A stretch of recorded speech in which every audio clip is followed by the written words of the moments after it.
Hola, buenas tardes. ¿Se escucha? ¿Sí? Ok. Bueno, primero quiero agradecer a todo el grupo organizador por la invitación. La verdad que para mí es un privilegio estar acá.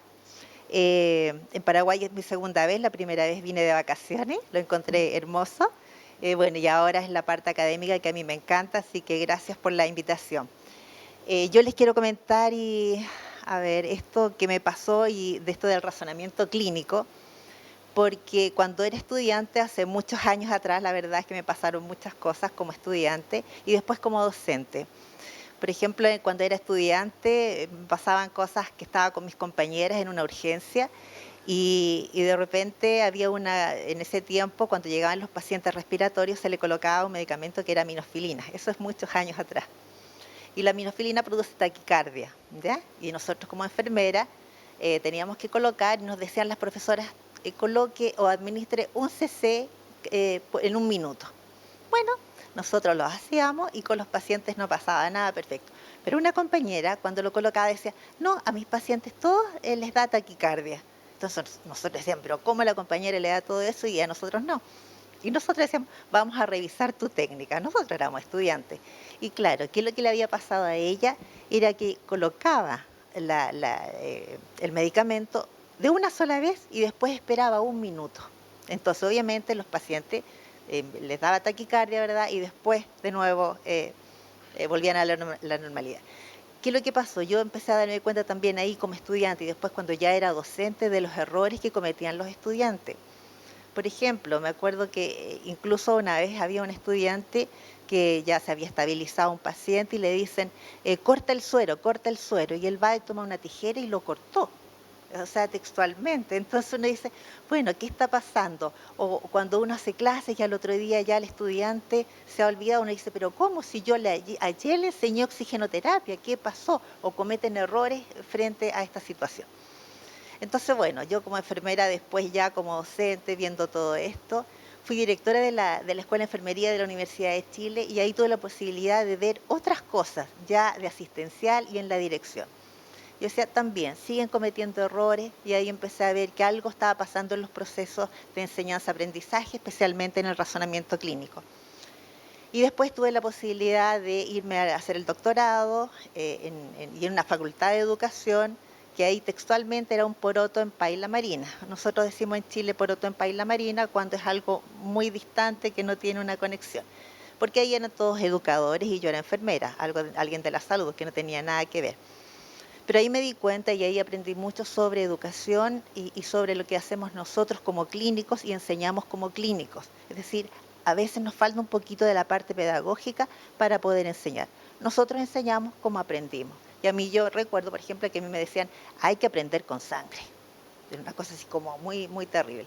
Y por supuesto que yo enseñaba así también. O sea, yo era una bruja espantosa como docente. O sea, yo recuerdo incluso hay una colega mía que era una alumna y era terrible. O sea, está bien, está mal, y yo les colocaba cruzos, estaba bueno. O sea, de verdad que era. Y después cuando me di cuenta que dije yo, no, hay que entrar en la pedagogía, no solamente ser clínico, sí que adentrarse en este mundo. Y vi que el razonamiento clínico era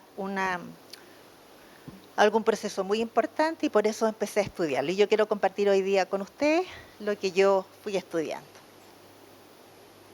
Vamos a ver estos puntos, no se asusten, dice varios puntos, pero en realidad van a ser muy breves cada uno de ellos. ¿Ya? Vamos a ver un poquito de la breve historia del razonamiento, la aplicación del proceso de razonamiento clínico, el contexto legal y profesional, una conceptualización, dimensiones del proceso, una conceptualización del error, el proceso de enseñanza-aprendizaje, un poquito de transposición didáctica, ver qué está sucediendo con el razonamiento clínico en las profesiones de salud, los caminos a seguir para la formación de los profesionales de salud en razonamiento y algunos resultados del efecto de la simulación de alta fidelidad, que es el caso que yo usé, en el proceso de razonamiento clínico y la toma de decisión en anestesistas en formación, que ahí es donde yo hice mi tesis. Bueno, el razonamiento empieza en realidad a estudiarse desde hace muchos años, los filósofos empiezan con esto, y ahí, bueno, Platón, Aristóteles, Descartes, ¿ya? Ellos empiezan a ver esto del razonamiento. Y ellos decían, por ejemplo, que la persona cuando nacía era una tabula rasa, ¿verdad? Que no tenía nada, ni un conocimiento. Y en la medida que iba aprendiendo y iba experienciando diferentes situaciones, esa tabla que era en blanco, en una página en blanco, se iba escribiendo. Y así cada uno empezó a escribir sobre el razonamiento. Después, cuando empecé a buscar cuál era el primer artículo sobre el razonamiento clínico en medicina, me pude ver que había un artículo de Gini de 1952, como dice ahí, y que él dice que el razonamiento es una facultad innata de la persona. Yo no estoy tan de acuerdo en eso, pero él decía eso y es respetable.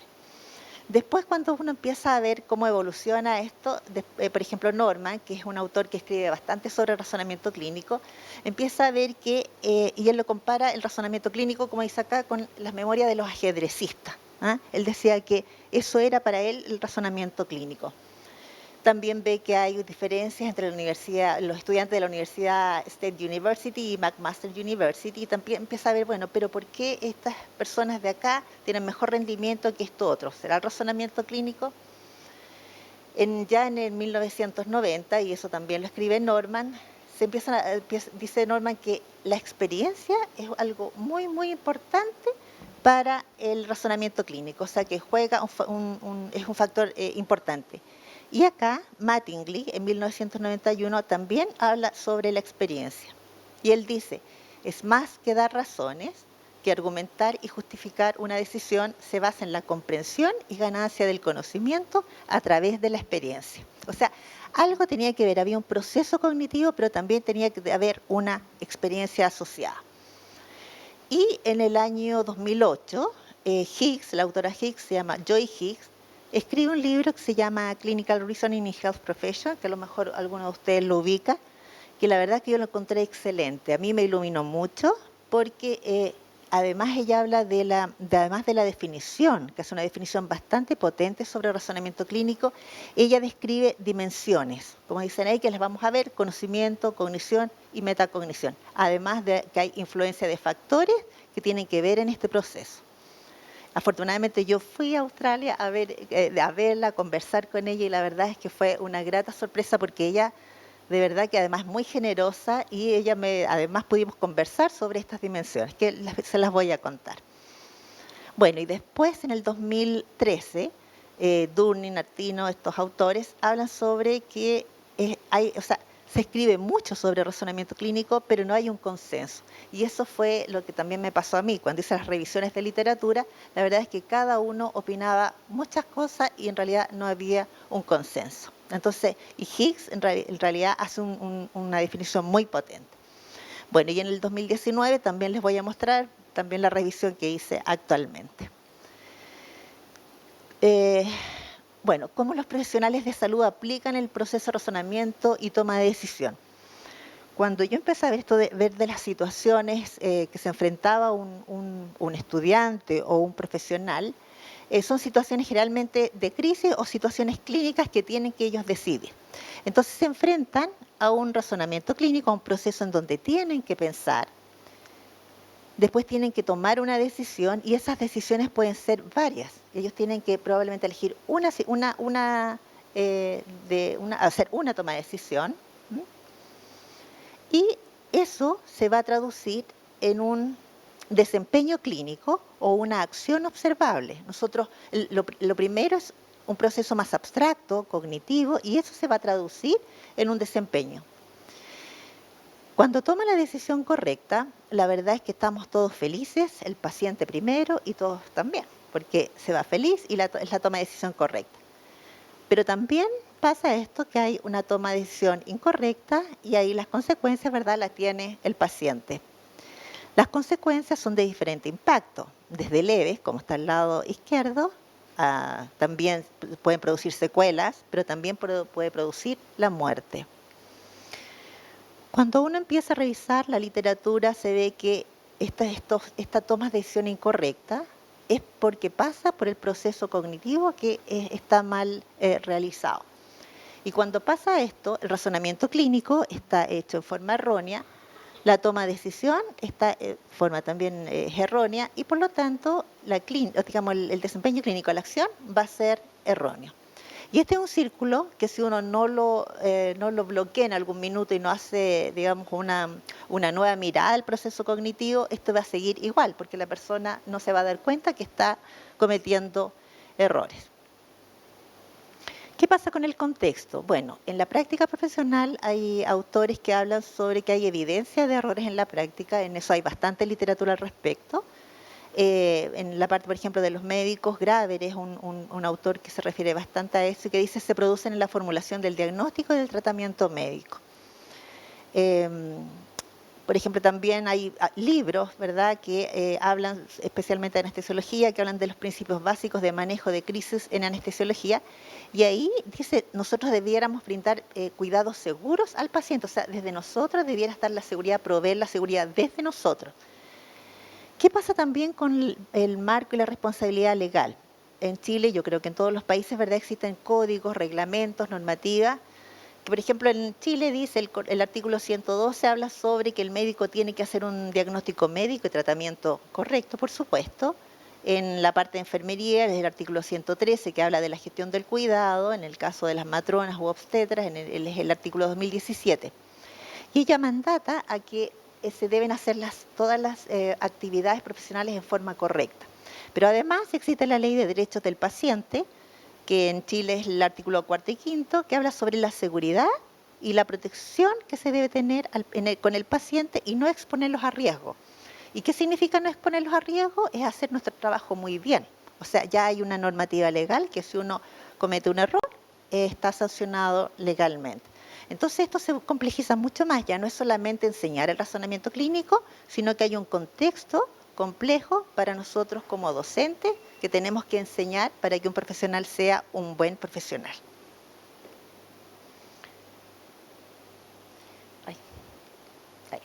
Bueno, cuando empecé a hacer la revisión de literatura sobre las definiciones o la conceptualización de razonamiento clínico, la verdad es que son muchos. O sea, uno de verdad que puede encontrar inmediatamente en la primera búsqueda, no sé, 300 inmediatamente conceptualizaciones.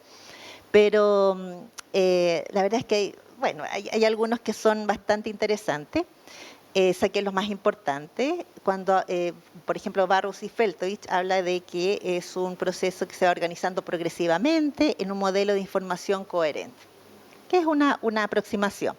Se habla mucho también de procesos hipotético-deductivos, ¿ya? También se habla de generación de hipótesis de tipo diagnósticas o explicativas, de síntesis elaboradas con la representación del problema que aqueja al paciente. Se habla también de etapas, ¿verdad?, del razonamiento, como dice ahí, identificación de la información, clínica relevante para el diagnóstico, interpretación de su significado, generación de hipótesis, pruebas, etc. También se dice que es una habilidad esencial, en este caso para todos los médicos, pero es para todas las profesiones. Como yo le decía, sin embargo, hay esta definición de Joy Hicks, es la que yo creo que es la más completa, que es la que yo pude encontrar. Y que dice que es un espacio construido para tomar decisiones en la práctica. Es dependiente del contexto. Y yo creo que eso es relevante porque es una de las primeras autoras que explica que el contexto es muy importante, o sea, tiene que ser situado.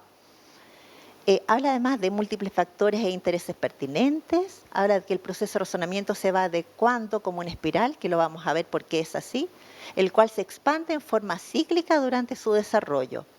Cada bucle va siendo progresivamente más amplio a medida que va incorporando información, interpretación, reinterpretación, formulación y reformulación de problemas en un contexto clínico. Y esta, como les digo, fue la más completa que yo encontré.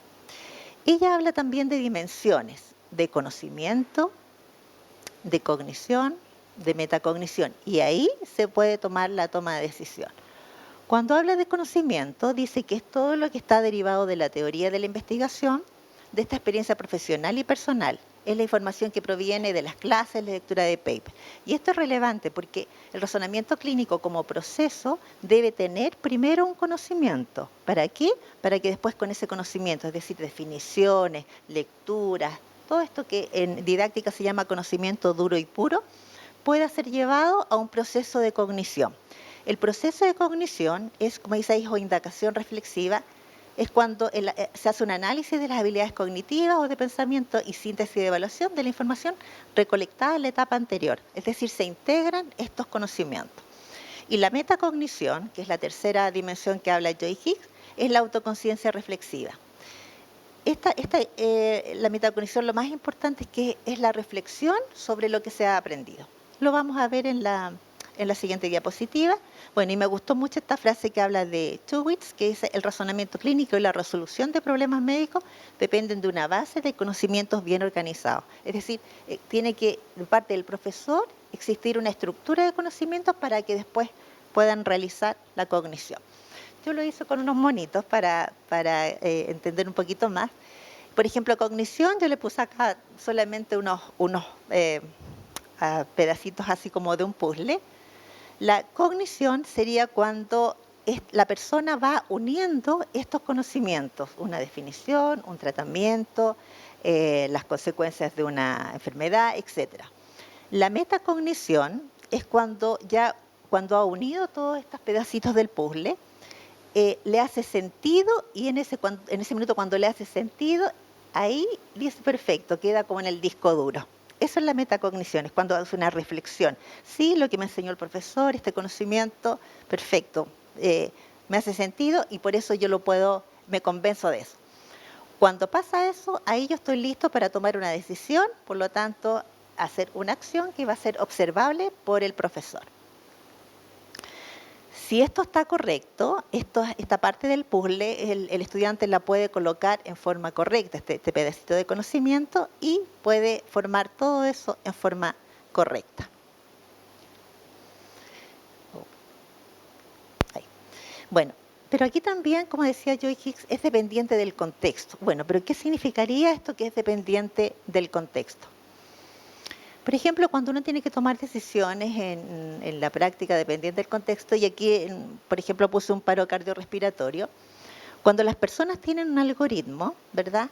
Ahí le va diciendo, mire, si tiene esto el paciente, haga esto. Si se enfrenta a este otro, haga esto otro. Es decir, se les va dando luces de lo que tiene que hacer en relación a un contexto dado, y eso es lo correcto. Que lo que sería por ejemplo, lo incorrecto es que, por ejemplo, aquí yo les coloqué un chiste, pero me pareció apropiado para ejemplificar. Cuando dice acá, ellos están enfrente a un paro cardiorrespiratorio, dice correcto, y en el caso de paro cardiorrespiratorio, cada segundo cuenta. ¿Quién me puede decir por qué el tiempo está corriendo? O sea, no están tomando el contexto para tomar las decisiones, ¿ya? Por lo tanto, eso es incorrecto. Acá lo mismo, cuando realizar un consentimiento informado. El paciente está tranquilo, el médico también, correcto. Pero aquí le están diciendo, despiértalo, nosotros necesitamos el consentimiento informado para la siguiente etapa. O sea, en realidad es un poco esto, pero es para ejemplificar que el contexto para las tomas de decisiones es muy, muy importante. Incorrecto, ¿ya? También habla Joy Higgs sobre que el proceso de razonamiento se va adecuando como un espiral. ¿Qué significa esto? Yo coloqué esta fotografía y recuerden que las dimensiones eran conocimiento, cognición y metacognición. Esto se refiere a que lo primero que tiene que haber, ¿verdad?, es el conocimiento, y después, cuando va integrando los conocimientos, va como aumentando este bucle, y cuando hay metacognición, aumenta más este bucle. Si uno viera una línea de tiempo, el bucle es como un resorte, ¿verdad?, que va aumentando, ¿sí? La progresión es en esa parte, así en esa línea. Y aquí tiene que ver con la recursividad del conocimiento. Por ejemplo, ahí aprendió algo y él como que tiene que ir haciendo una cognición, tiene que ir reflexionando. Después hace lo mismo, ahí y ahí. Y esa es la recursividad que habla Joy Higgs en este bucle, que a mí me hizo mucho sentido, porque no es pasar la materia, después pasar algo, reflexión y olvidarse, sino que esto siempre tiene que ir recursivo. Probablemente va a acordarse de cosas, de nuevo va a reflexionar, nuevamente va a tomar otras materias, nuevamente va a reflexionar. Ese debiera ser la forma para el proceso de razonamiento clínico, ¿ya? Bueno, cuando ya uno ve que, perdón, esta es la parte de toma de decisión y desempeño clínico. Es importante cuando uno también habla ya de la toma de decisiones y del desempeño clínico, que el desempeño clínico, como decía ahí, son acciones observables. Yo siempre trato de buscar las conceptualizaciones, porque en mi medio, en el Departamento de Educación de la facultad, lo que nos ha pasado de repente es que estamos hablando, por ejemplo, de algún término y la verdad es que yo le estoy dando un significado y el colega le está dando otro. Y eso es sumamente importante. Entonces, la verdad es por eso yo siempre conceptualizo primero y después sigo con la explicación. El desempeño clínico se trata, como dice ahí, de la acción observable, un proceso de realización de una función en un entorno clínico. Es un constructo complejo influenciado por una serie de factores tales como cognitivos, psicomotores, afectivos, ambientales, entre otros. Y eso lo dicen los autores Khan y Ramachandran, que son bastante importantes. En el desempeño clínico también, como dice ahí, son esenciales, ¿verdad? Y lo otro interesante que me pareció a mí en esto de los desempeños clínicos, como lo habló el profesor anteriormente, es la pirámide de Miller, ¿verdad? Que nosotros aquí el desempeño clínico tiene que llegar en un proceso cognitivo superior, es decir, llegar al saber hacer, saber demostrar, ¿verdad? En la acción. Eso no lo voy a decir porque ya lo explicó el profesor anteriormente. Bueno, ¿qué pasa aquí? Nosotros teníamos este cuadro del desempeño clínico, ¿verdad? Y el anterior era cuando era toma de decisión correcta, pero ¿qué pasa? Y a nosotros los profesores nos preocupa más cuando es incorrecto. ¿Qué pasa ahí? Cuando hay error, ¿verdad? Hay algo que está pasando. Y se cometen los errores y aquí también la conceptualización de error, que es muy importante. Hay muchos, por eso yo puse algunos ahí, pero el más importante en relación al error médico es que dice se define como una falla en cualquier etapa del proceso de razonamiento, ¿verdad? Que conduce a un mal diagnóstico, que incluye acceso oportuno, interpretación de los signos, síntomas y resultados de laboratorio, formulación, evaluación del diagnóstico diferencial, seguimiento, etc. Y eso es el error en el fondo de proceso de razonamiento y ahí llega el problema.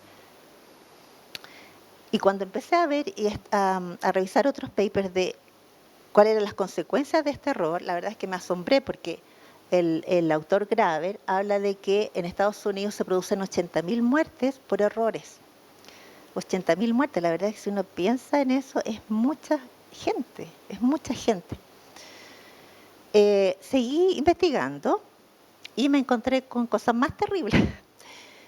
Por ejemplo, pero muy evidentes y muy buenas, porque ahí la verdad es que uno se da cuenta que el proceso de razonamiento clínico es muy importante. Por ejemplo, en el año 94 y el 95, esos autores vieron que esto fue un estudio de autopsias, el 20% había discrepancia entre el diagnóstico efectuado, digamos previo, y después la causa de la muerte clínica. Ellos que concluyen que de haber tenido el diagnóstico correcto, el 45% del manejo que habían hecho hubiese sido modificado. ¿Ya?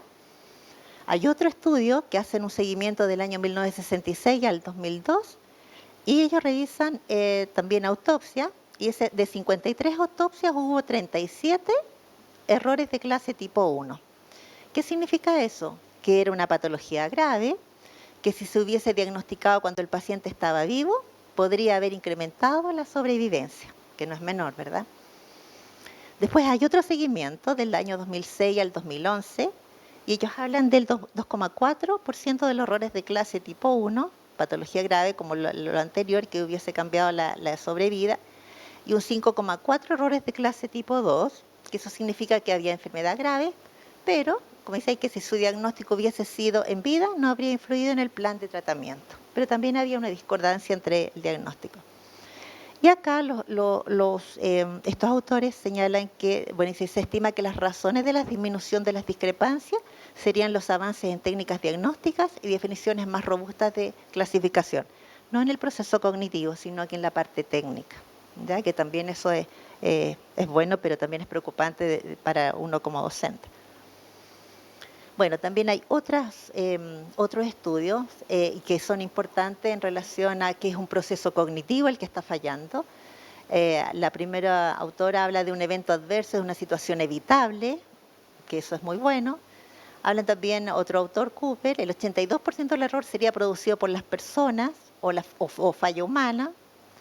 Después el otro autor, el error humano sería responsable de un 70% de incidentes críticos. Hay un error en el diagnóstico, es un error del proceso cognitivo, por lo tanto, el del proceso de razonamiento clínico finalmente. Entonces, bueno, como dice, de acuerdo a los anteriormente señalados, los errores diagnósticos están influenciados por los grupos de factores también externos, o sea, del sistema cuando falla la máquina, cuando falla algo, pero también propios del ser humano. Y aquí Calra, este autor es muy potente en esto, dice que están más relacionados con la insuficiencia cognitiva, ¿verdad? Que serían los que mayor producen cantidad de errores durante la atención de salud. Específicamente cuando se realizan procesamientos analíticos que se traducen en desempeño y toma de decisiones, es decir, el proceso de razonamiento clínico. Bueno, y aquí más de lo mismo, como digo ahí, o sea, el proceso de razonamiento clínico tiene que ver con el proceso cognitivo y los errores están en esa parte, ¿ya? Y bueno, y ahí se muestra claramente que es el proceso cognitivo. Hay un autor también que se llama Nendas y Perrier, que hablan sobre que el problema también siempre es como, en este caso, el médico piensa, es decir, nuevamente, cómo hace el proceso, ¿verdad? Y en esta parte del lado derecho dice, no es tanto por falta de conocimiento, porque eso es un 3%. Ellos atribuyen a que lo más importante es la integración de esos conocimientos. Y ahí está, yo creo, la gran iluminación que uno debe tener, que es en el proceso entonces de cognición, de integración de materias. Bueno, entonces uno dice, bueno, aquí nosotros tenemos que ser como docentes, tenemos acá el problema, ¿verdad? Y nosotros somos docentes, ¿cómo hacemos el proceso de enseñanza-aprendizaje tanto en pregrado como en educación continua? Y lo otro importante en esto, ¿verdad?, que hay que ver que hay avances tecnológicos y tenemos que ver también estrategias didácticas que nos ayuden a este proceso de enseñanza-aprendizaje del razonamiento clínico, ¿ya? Y para esto, obviamente, cuando en la docencia uno tiene que hablar un poquito de transposición didáctica, ¿ya? ¿Qué significa transposición didáctica? Como dice ahí, es cuando un saber que uno tiene que enseñar lo tiene que ir transformando de tal manera que el estudiante pueda entenderlo y comprenderlo. Muchas veces son contenidos muy complejos y a veces nosotros los profesores los hacemos complejos porque queremos lucirnos un poquito. Y la verdad es lo que tenemos que hacer todo lo contrario, descomplejizarlos para que el estudiante pueda entender, ¿ya? Entonces, la didáctica dice eso. Hay un objeto del saber, tiene que ser un objeto de enseñar y tiene que ser un objeto de enseñanza. Yo puse esa foto porque la verdad es que viene para mí como una forma de demostrar, ¿verdad? Cómo hay un pajarito, ¿verdad? Le tiene que moler la comidita al pajarito más pequeño, porque yo lo que quería demostrar o quería mostrarles era que uno debe descomplejizar, como digo yo, las materias para entregárselas al estudiante. Depende, obviamente, de qué nivel de progresión tenga el estudiante. Y aquí es lo que vamos a ver, que por ejemplo Patricia Benner, que ella se inspiró en Dreyfus y Dreyfus, para ver los niveles del estudiante y ellos describen los niveles del estudiante, ¿ya? Desde novato hasta experto. Y esto es importante porque Patricia Benner, ella es la primera persona que empieza a ver estos niveles de progresión en el área de la salud, ¿ya? Entonces, por eso son muy interesantes y ella va definiendo esto. Esto fue en el año 1983. Y en el año 2012, los autores Kani Ramachandran hacen algo muy bueno porque ellos además colocan dos niveles más. Y lo interesante de esto es que ellos, además de definirlos, dicen qué es lo que uno debiera hacer como docente. Por ejemplo, ahí tienen el incompetente. Antes se acuerdan que había solamente un novato y dice, no tiene experiencia profesional. Pero ellos agregan además un incompetente, porque ese significa, ¿verdad? Bueno, perdón, y además Kani Ramachandran hacen lo siguiente.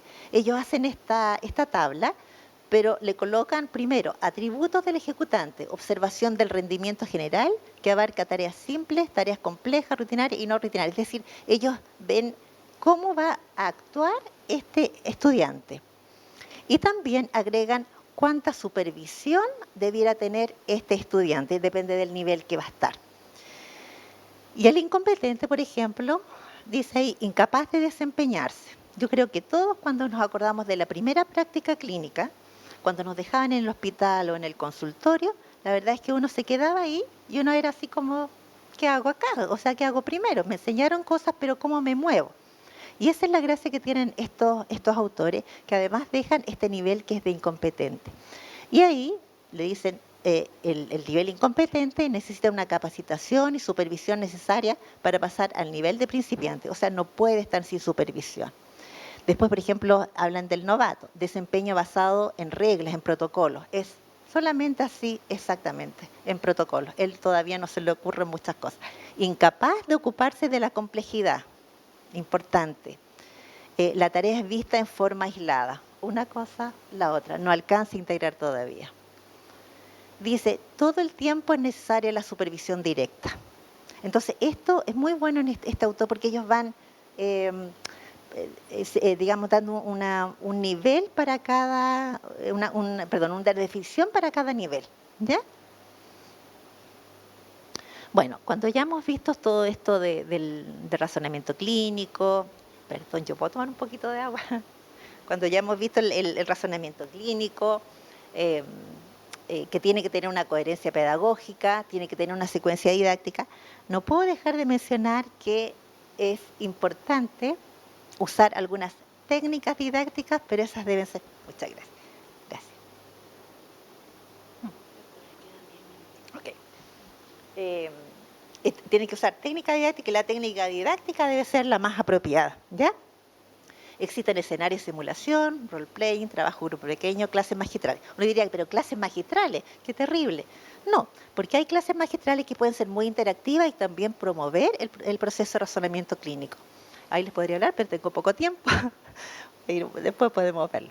Bueno, cuando empecé a revisar qué pasaba con el proceso de razonamiento en las diferentes profesiones, hice una búsqueda del año 2019 y aquí encontré algo interesante porque en medicina uno podía ver que ya autores dicen, por ejemplo, en el caso, por ejemplo, del primer autor, dice foco en estudiantes de medicina interna y dice aplicación de teorías de aprendizaje, dice optimiza la capacidad de enseñanza-aprendizaje. Para mí esto fue súper agradable porque antes el razonamiento clínico se daban definiciones, pero nunca se acercó el área pedagógica. Digamos, como que no era muy visto, era el docente que sabía y el docente que enseñaba como aprendió, punto. En cambio ahora ya se están integrando la parte de pedagogía. El otro autor dice se utiliza todas las presentaciones o casos clínicos, simple y complejo. Bien, conocimiento, y ahí habla de la teoría procesal dual, que también la vamos a ver así en una síntesis, y también habla de la pirámide de Miller. Bastante bien también, van integrando aspectos pedagógicos. Otro autor habla del diagnóstico si es inexacto, hay un manejo, el manejo del tratamiento se refiere es inútil y podría ser peligroso. ¿Ya? Conocimientos previos, lo que hablaba Joy Higgs, conocimiento, cognición, metacognición. Los diagnósticos expertos reconocen patrones, no hipotetizan tanto, sino que reconocen los patrones previos, lo vamos a ver. Y resolver los misterios clínicos, dice, tiene que tener poder de creatividad y no recitar un algoritmo o aplicar un protocolo. Y eso es cierto, también lo vamos a ver más adelante. En el área de odontología también vi que lo más importante era, bueno, ellos dicen que el razonamiento se produce en pequeños grupos, al lado de la silla del paciente. Las principales preocupaciones de los estudiantes no eran las habilidades procedimentales, o sea, son importantes, pero no son las más importantes. Ellos dicen que las más importantes son estas realidades complejas y ambigüedades de la práctica clínica, donde ellos toman las decisiones clínicas. ¿Ya? Y también dicen ahí, bueno, pero nosotros el programa, dicen estos autores, lo tenemos lleno. ¿Cómo colocamos estas otras cosas? Porque los procedimientos a veces pasan a ser más importantes. Y también otros autores también de odontología exploraron las percepciones de los estudiantes sobre habilidades de razonamiento clínico, diseños curriculares, hablan también de la falta de familiaridad con el término razonamiento clínico y eso también. Si a uno le preguntan cómo hace el razonamiento clínico, probablemente uno lo sepa explicar, pero sí lo hace, ¿ya? Y ellos lo mencionan así. Bueno, y lo otro que el comportamiento, el razonamiento clínico está influenciado por factores culturales. Y en nutrición, la verdad es que me costó mucho encontrar, pero hay algo del año 1995 que ellos hacen un caso control y ven cómo el razonamiento clínico está en esos dos grupos. Pero era interesante que en medicina el razonamiento clínico se habla mucho, hay harta evidencia. En odontología un poco menos y en nutrición muy poquito. Yo creo que pero se está iniciando.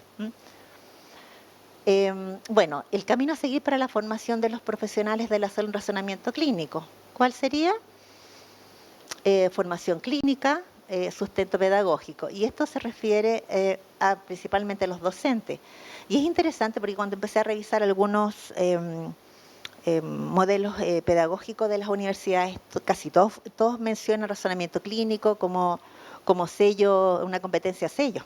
Y la verdad es que cuando uno empieza a indagar, cuando empiezan a indagar los programas específicamente, ahí no aparece el razonamiento, pero todos prometen en el perfil de egreso alumnos que tienen un proceso de razonamiento crítico, etcétera. Pero la verdad es que después no se plasma en los programas. Bueno, y para eso obviamente tiene que haber una habilitación docente en aprendizaje, currículum, didáctica, evaluación, o sea, para el docente. Ahí está el docente, lo que yo hago es simulación y ahora también interesante que hay que empezar a buscar otras tecnologías como son la realidad virtual, ¿verdad? Porque nuestros alumnos son los que están en esa... Bueno, y existe evidencia científica que demuestra, por ejemplo, en este caso es la simulación, pero puede ser cualquier estrategia didáctica que apoye al razonamiento clínico. Y ahí les voy a mostrar así levemente lo que yo tuve como resultado en la tesis doctoral. Fue un diseño con caso control.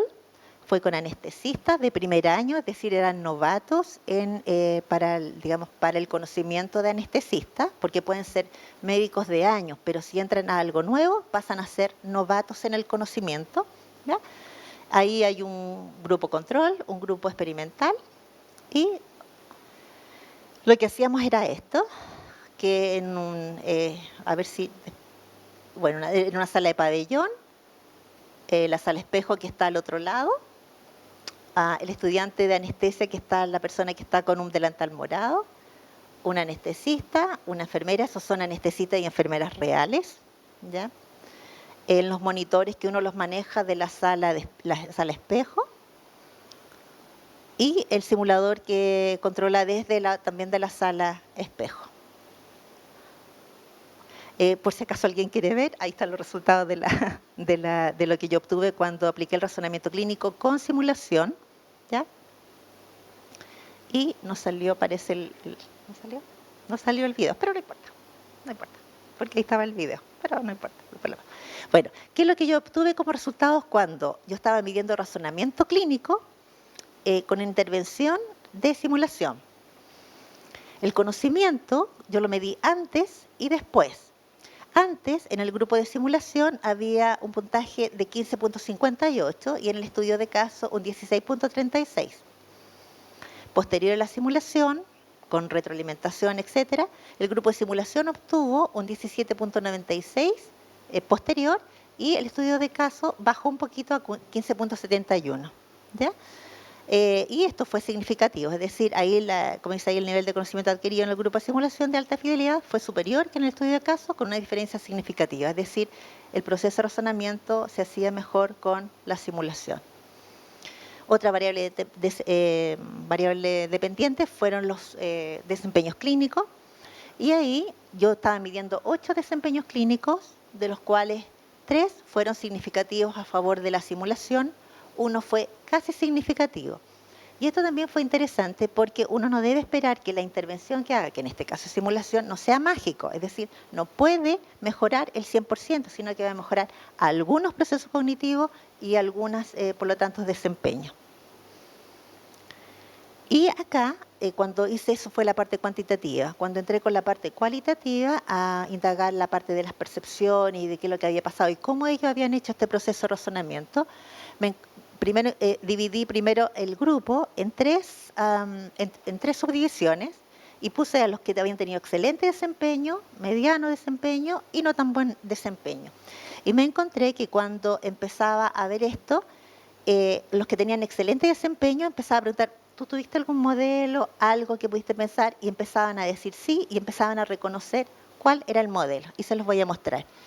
Y en la parte de acá también en abajo el modelo utilizado, también lo vamos a ver que los excelentes ocupaban un modelo, que es el mixto, que lo vamos a ver. Y en la aplicación de las dimensiones, ellos decían que podían hacerlo en el modelo mixto, podían esto de conocimiento, cognición y metacognición. La simulación podían hacerlo de esa manera. Cuando empecé a indagar sobre el modelo, era la teoría procesal dual. ¿Cuál es esta? Es el proceso que se llama un sistema analítico y no analítico. La mayoría de los autores hablan de que o se ocupa uno o se ocupa el otro. Por ejemplo, dicen que los novatos ocupan más sistemas de algoritmos, ¿verdad? Y eso es verdad, eso es así.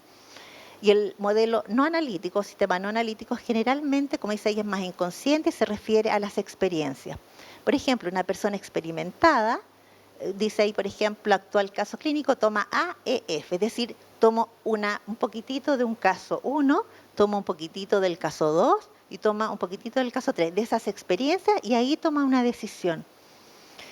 ¿Y qué es lo que pasó cuando yo empecé a ver que eran novatos anestesistas? Yo pensé que iban a estar todos en el lado izquierdo de su pantalla, como algoritmo. Y la verdad es que los mejores rendimientos lo tenían las personas que utilizaban el sistema mixto. Entonces, cuando uno empieza a ver esto, ¿por qué sistema mixto? Claro, Eva, por ejemplo, dice que a lo mejor el estudiante es de primer año, pero basta que recuerde algo, una cosita, y puede ser, esto se hacía así, o empieza a crear y puede utilizar estos dos sistemas. La simulación, en este caso, lo que es la experiencia. Por eso es tan importante.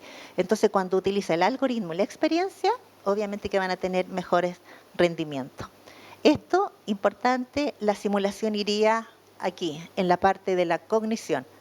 En realidad se hace en todo, pero la cognición se produce más en el escenario de simulación y el debriefing, que es la retroalimentación, va en la parte de metacognición. ¿Para qué? Para que tenga tomas de decisiones excelentes o desempeños excelentes.